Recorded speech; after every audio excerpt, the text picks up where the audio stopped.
నాడు యూనివర్సిటీ మంచి భవిష్యత్తు కోసం తెలుగు విద్యార్థులు ఇష్టపడే యూనివర్సిటీ. కోచ్ మీరు ఏం తింటారు చెప్పరా మాకు కొంచెం, బికాస్ మేము కూడా మీ ఫిట్నెస్ బాటలో నడిచి, బికాస్ ఫీల్డింగ్ చేసినా చేయకపోయినా మేమందరం కూడా హెల్దీగా ఉండడానికి వాట్ ఈస్ యువర్? సో జనరల్గా అయితే నేను కొంచెం కార్బ్స్ అవాయిడ్ చేస్తానండి. అందరూ ఇదే అంటారండి, అసలు మజా అంతా అందులోనే వస్తుంది.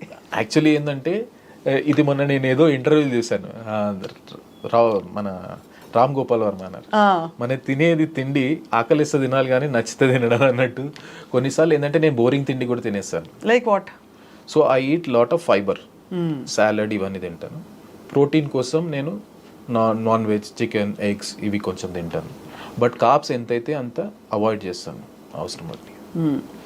And other than that you work out obviously everyday, మీకు లైఫే వర్కౌట్ అసలు యాక్చువల్లీ. సో అందుకని ఏంటంటే మీరు అనుకోరు కానీ కొన్నిసార్లు నేను కూడా న్యూట్రిషనిస్ట్ పెట్టుకున్నారా? సో దట్ ఒక ఏజ్ వచ్చినాక certain time it's important to keep measuring your body. మన every body reacts for different things for different manner. So నేను మామూలుగా చేసి వాళ్ళు చూస్తారు, మాకు ఇస్తారు షెడ్యూల్. నేను I will keep reviewing it. Obviously నేనున్న మోస్ట్ ఫీల్డింగ్ కోచ్ కాబట్టి ఫిజికలీ నేను ఫిట్ ఉండడం చాలా ఇంపార్టెంట్. సో నేను ఫిట్నెస్ కూడా కొంచెం రెగ్యులర్ చేస్తుంటాను. మొన్న ఎంత అన్యాయం అండి, లాస్ట్ మినిట్ వరకు వచ్చి మన రెస్లరు అది చాలా అది ఎక్కడో ఎగ్జాక్ట్గా నాకు రీజన్ తెలియదు, బట్ కొన్ని వెయిట్ కేటగిరీ అని చెప్పారు కదా డిస్క్వాలిఫై చేయడానికి.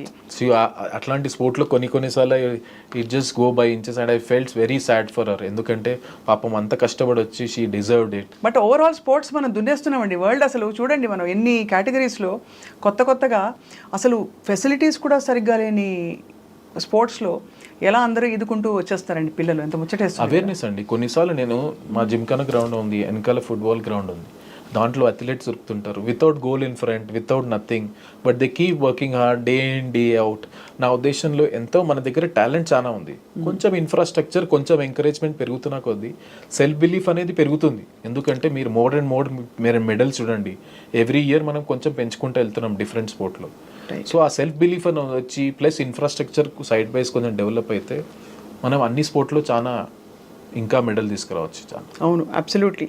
And people like you are an inspiration, because ఏ బ్యాక్గ్రౌండ్ లేకుండా కూడా మనం చేరుకోవాల్సిన చోటకి చేరుకోవచ్చు అని చెప్పి మీరు ప్రూవ్ చేశారు ఫర్ ద కంట్రీ. అది ఐఎమ్ బ్లెస్డ్. అండ్ యాక్చువల్లీ కొంచెం మనకు లక్ కూడా ఉండాలి, దేవుడు కూడా మనకు కలిసి ఉండాలి మన చోట్ల. కాకపోతే ఏంటంటే I always believe in simple thing is, నా చేతిలో ఉన్నది keep working hard and leave less to God. మన చేతిలో ఉన్నది మనమైతే 100% చేయాలని నేను ఆలోచిస్తాను. సో ఫైనలీ దిలీప్ గారు, I always had this doubt, ఒక టీమ్ స్పోర్ట్కి, ఒక క్రికెట్ మ్యాచ్కి రెడీ అవుతూ అక్కడ మ్యాచ్ బయట రెడీగా ఉంది, మనకి ఫీల్డ్లోకి వెళ్ళబోతున్నారు.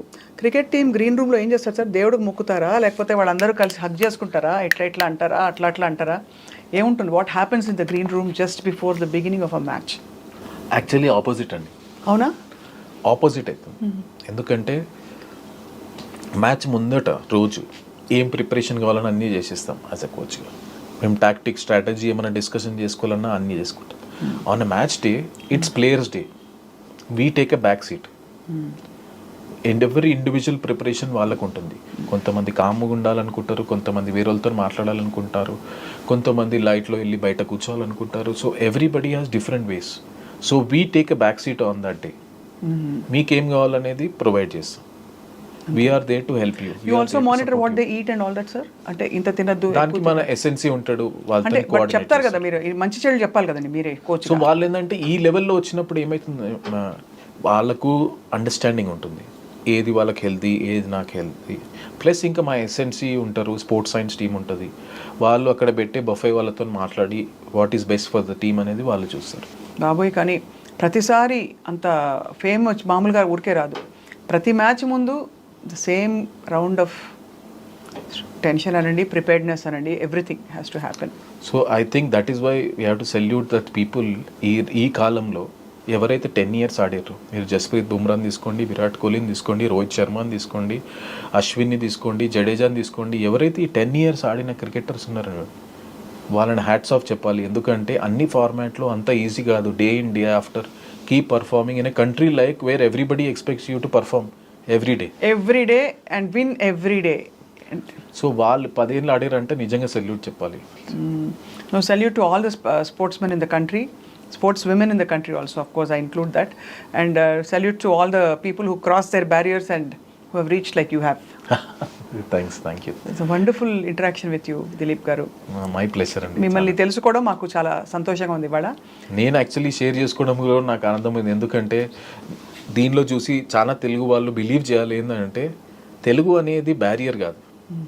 మనం బిలీవ్ చేసి it's all about end of the day అక్కడికి వెళ్ళినాక మన స్కిల్లే పనిచేస్తుంది. ఏదో కొంచెం పాలిటిక్స్, రీజనల్ పాలిటిక్స్ అవన్నీ అంటారు కదండి, అవన్నీ నిజంగా అదంటారా క్రికెట్లో? Any sport for that matter. ఒకటి చెప్పాలంటే ఎవ్రీ ఆర్గనైజేషన్ ఒక సిస్టమ్ ఉంటుందండి, ప్రతి ఒక్క సిస్టమ్. ఇప్పుడు నేను ఆ డెసిషన్ మేకింగ్ పోస్ట్లో లేను, అడ్మినిస్ట్రేషన్ ఎలా నడవాలి అనేది. అవును. కాకపోతే ఒకటి చెప్తాను, మీరు కష్టపడి హార్డ్ వర్క్ చేసి కన్సిస్టెంట్గా మీరు పర్ఫామ్ చేసి keep doing it, your chances will come. అంతే, డెఫినెట్లీ వస్తుంది. దానికి మీకు వేరే దానికి సంబంధమే లేదు, కానీ చేస్తుండాలి. ప్యారలల్గా మీరు చదువుకున్నారు, అలా చదువుకోమని చెప్తారా పిల్లలకి? క్రికెటే లైఫ్ అని పెట్టేమని చెప్తారా? నా ఉద్దేశంలో ఒక స్టేజ్ వచ్చినాక, especially once you have reached around 20 years, ఆ 20-21 వచ్చినాక మీకు సెకండ్ ఆప్షన్ అనేది ఉండాలి డెఫినెట్లీ. ప్లస్ మీరు ఎంత క్రికెట్ ఎక్సెల్ అయినా కొంచెం చదువు బ్యాక్గ్రౌండ్ ఉంటే అడ్వాంటేజ్ ఏంటంటే you will handle many things well. అది ఇప్పుడు రేపు ఎల్లుండి మీకు ఇంటర్వ్యూ చేయాల్సి వస్తుంది, ఎక్కడైనా మాట్లాడాల్సి వస్తుంది, మీ general life style, how you behave with others, ఇవన్నీ కొంచెం ఎడ్యుకేషన్ హెల్ప్ చేస్తుంది. నన్ను అడిగితే డెఫినెట్లీ ఒక ఎడ్యుకేషన్ అనేది చాలా important along with cricket. Only ఏంటంటే ఆ బ్యాలెన్స్ చేయాలి. నేను క్రికెట్ ఆడుతున్నాను చదువుకోలేకపోతున్నాను అనేది excuse, but if you manage your time really well you can do both. మన వాళ్ళందరూ బాగా చదువుకున్నారు కదండి, all are cricketers are all. మీరు కుంబ్లే చూడండి, శ్రీనాథ్ చూడండి, రాహుల్ ద్రావిడ్ చూడండి, అందరూ చదువుకున్న వాళ్ళు. అవును. సో ఆ బ్యాలెన్స్ చేసుకోవాలి, మెయిన్ ఇంపార్టెంట్. ఎందుకంటే ఎడ్యుకేషన్ చాలా ఇంపార్టెంట్. మీ ఆల్ టైమ్ ఫేవరెట్ ఎవరు sir? Before we wind up, last question.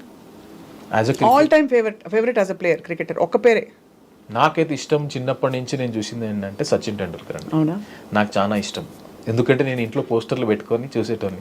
ఎందుకంటే టీవీలో అప్పుడు వన్డే క్రికెట్ వస్తుండే కదా. అవునవును. నేను సచిన్ టెండూల్కర్ ఎందుకు నేను అప్పుడు గ్రేట్ అనుకుంటున్నాను అంటే, అప్పుడు ఇంతమంది ప్లేయర్ లేకపోతుండే. నాకు తెలిసి చాలా మంది టీవీ సచిన్ అవుట్ కాగానే బంద్ చేస్తుండే. So he had carried burden of whole country for so long. అవును. అండ్ టీవీలో చూసి దట్ ఈస్ వాట్ అనిపిస్తుంది నాకు. నేను మొన్న వన్డే వరల్డ్ కప్ లో సచిన్ ని డైరెక్ట్ చూసాను ఇట్లా. అవునా? అనిపించింది సో థ్రిల్, కలిసి ఫోటో దిగాను. అది లైక్ ఫ్రేమ్ ఫోటో అనుకోవాలి life long. So it was so special to me. నా ఉద్దేశంలో నేను ఎప్పుడైతే స్టార్ట్ చేశానో cricket, for me Sachin Tendulkar was the icon. అంటే for people who know cricket or don't know cricket, ఒక ప్రాడిజీకి ఉండవలసిన లక్షణాలు సచిన్ గారిలో కనిపిస్తాయి. ఐ డోంట్ నో, మీరు ప్లేయింగ్ పాయింట్ ఆఫ్ వ్యూ నుంచి మీలాంటి ఎక్స్పర్ట్స్ చెప్పాలి sir. But for all of us, చాలామంది గ్రేట్ ప్లేయర్స్ ఉన్నా కూడా సచిన్ టెండూల్కర్ గారు అనగానే ఒక అదే అండి, ఆయన ఆరా మెయింటైన్ చేశారు. ప్లస్ ఏంటంటే ఆ రెస్పెక్ట్ కూడా ఏంటంటే ఎన్నో టఫ్ మ్యాచ్లు ఆయన గెలిపించాడు, సింగిల్ హ్యాండెడ్గా పర్ఫామ్ చేశాడు, డిఫరెంట్ కంట్రీలో ఆడాడు.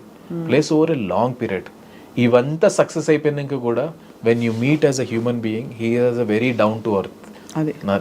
He maintained himself so well. I just wonder what makes a cricketer retire.